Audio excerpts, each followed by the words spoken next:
Hello, friends. Thanks for joining me today.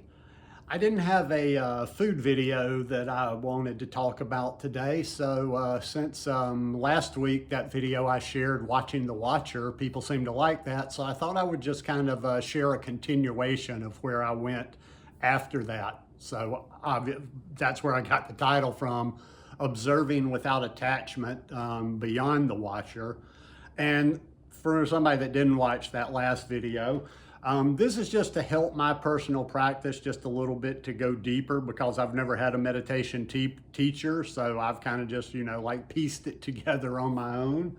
And recently I've just kind of felt the yearning to go a little bit deeper with my practice. And this has been helping a lot since I did that video last week.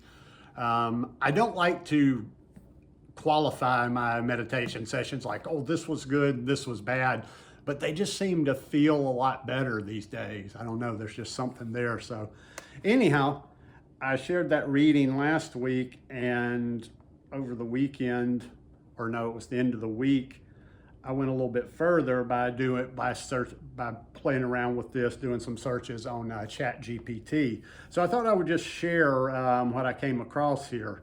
Found it to be pretty beneficial for me. So anyhow, I started out by asking it, I'm working on taking my meditation practice deeper.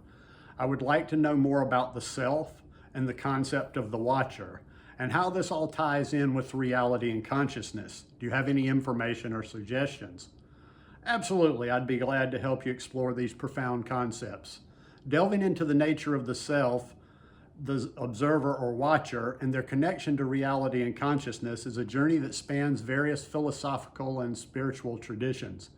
Here's an overview to guide your deeper meditation practice. The watcher, observing without attachment. In many meditative traditions, the watcher refers to the aspect of consciousness that observes thoughts, emotions, and sensations without judgment. This practice helps in recognizing that you are not your thoughts or feelings, but the awareness experiencing them. See, let's read that again. This practice helps in recognizing that you are not your thoughts or feelings, but the awareness experiencing them. As one practitioner noted, through meditation, people realize by watching that they are not their thoughts, they are just the observer.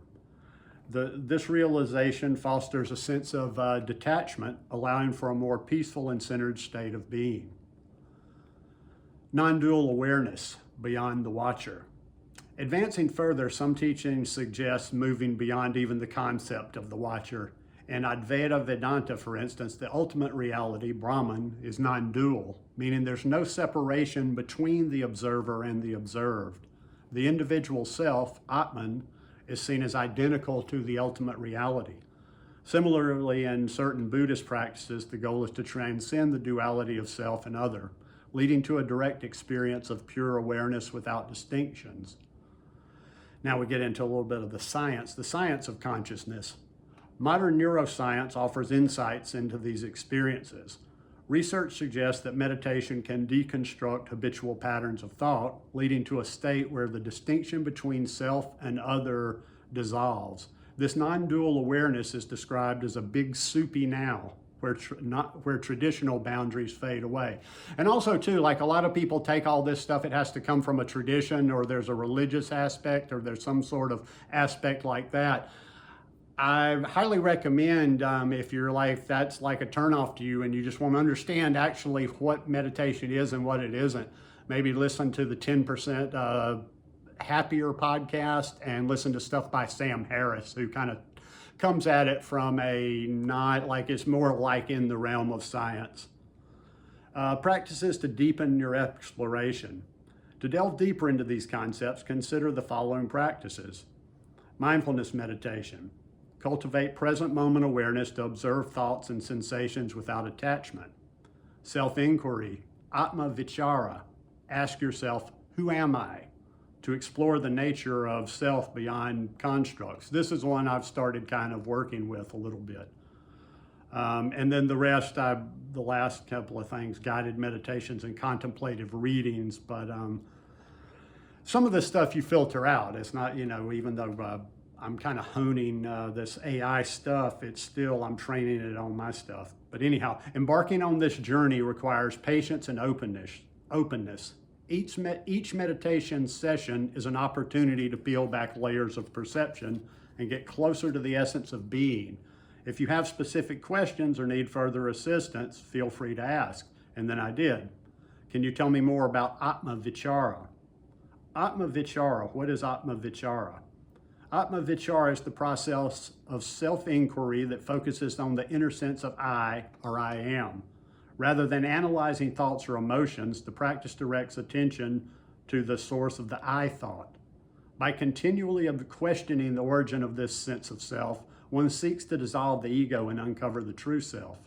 This method is considered a direct path to self-realization in Advaita Vedanta. And just a little quick one, how to practice Atma Vichara. You might want to Google or look into this a little bit more. Once again, I'm no teacher or anything, just like to share this stuff. Settle into stillness. Find a quiet space and sit comfortably. Allow your mind to calm. Pose the fundamental question and gently ask yourself, who am I? This isn't a question to be answered intellectually, but a prompt to direct awareness inward. Investigate the I thought. Whenever thought arises, ask, to whom does this thought occur? Their answer is, to me. Then inquire, who am I? Maintain focused attention. Keep your attention on the sense of I am, allowing other thoughts to fade. This focused attention helps in dissolving the egoic sense of self. And then next, abide in the self. As thoughts subside, remain in the state of pure being without identifying with any thoughts or sensations. Now, I haven't done this practice exactly, like dedicated to who am I, but I have been starting my practice like that recently, just with that thought, who am I? And kind of keeping it on, in the background a little bit. And I've just noticed, kind of this, how it's just kind of become, what am I trying to say? As thoughts subside, remain in the state of pure being, where I can have times where, in other words, there's glimpses to where I really kind of, there's no thought. There's no thought, there just is that awareness.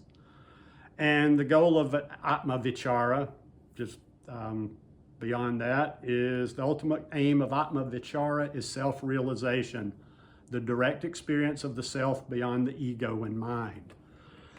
And once again, like I say, this is all just rolled up in my personal practice and things that just, I'm constantly seeking when you don't have a teacher with things like this, or when you don't have peers that you can go to that are doing things like this to ask. You just kind of have to put it together and seek sources and learn on your own. So anyhow, I hope some of you are enjoying this. I hope somebody maybe has been inspired to give meditation a shot.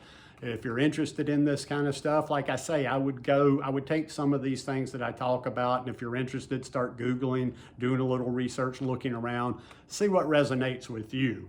But, and also too, meditation doesn't conflict with any other spiritual, religious traditions out there.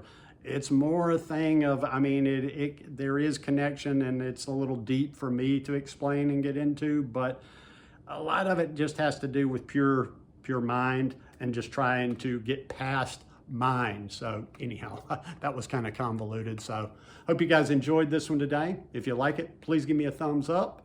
Have a beautiful week, and I should see you here several times again. Peace.